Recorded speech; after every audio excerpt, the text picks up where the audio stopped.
A nice seat on stage right side of Ropi last night. Crept in just before curtains up, hoping to enter incognito.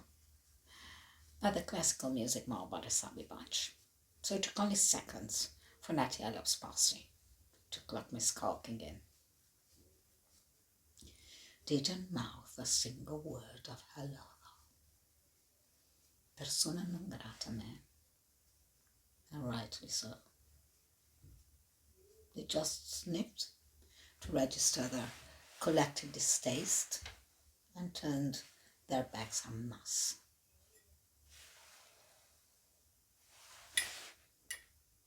My seat was suitable shit for the evening. The cushion stayed from a previous spill. The floor underneath stuck fast to my palms. But I didn't relish drawing attention, so I sat very still, kept my feet on the floor, and popped in a Werther's flicked with lint to see me through the night. The orchestra struck up at bang on 7:30.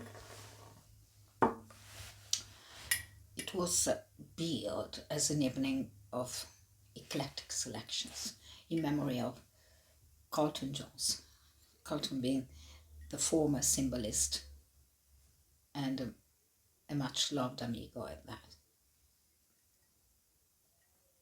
In truth, the selections were predictable fare, but we gathered to mourn, not offer critiques, so I sheathed my tongue, settled in, shrugged down in my seat.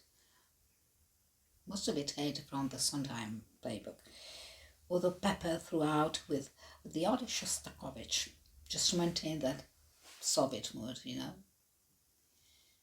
But the evening ended with one of my favorites, and evidently one of Carlton's as well, Arthur Benjamin's Storm Clouds Cantata. It's the one from The Man Who Knew Too Much, the Hitchcock movie, at the end, that bit where Doris Day puts Fay Ray to shame with a scream that could rid the head of a Guinness. You can see why Cotton would simply adore it, what with the symbols having their moment in the sun, especially when it comes to the climax. Oh my God, that big, bold crash that brings it to a close. Glorious. Usually. They had left an empty chair in his place, upstage center where it sit. Empty, that is, save for his symbols, which they set out in place of himself. The moment they started playing that piece, we all knew that it couldn't end the way it should, that Carlton symbols wouldn't raise. So when the crescendo finally came, the orchestra just downed their tools. They downed their tools rather than play it through.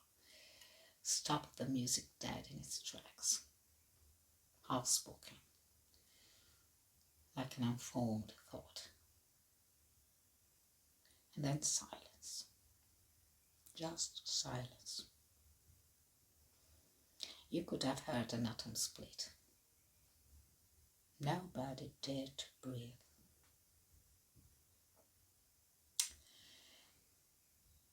But I heard that crash. I could hear it. I've heard it every day since. And I hear that god-awful thought. And I can still see his body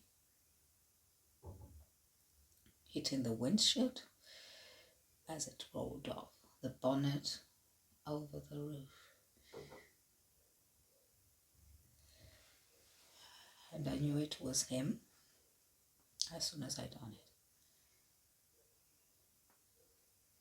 I'd offered him a ride back home after rehearsal.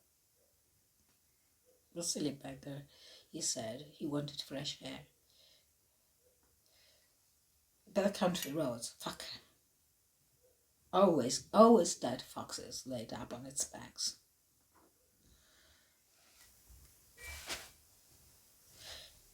and our symbolist. John Bell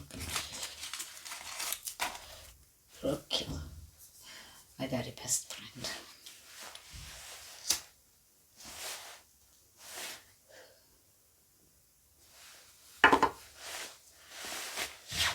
There was no absentee seat left on stage for me. My section was silent but drowned out with noise. Like Carlton silence. That's not. It's fucking loud. And all I can hear is that crash.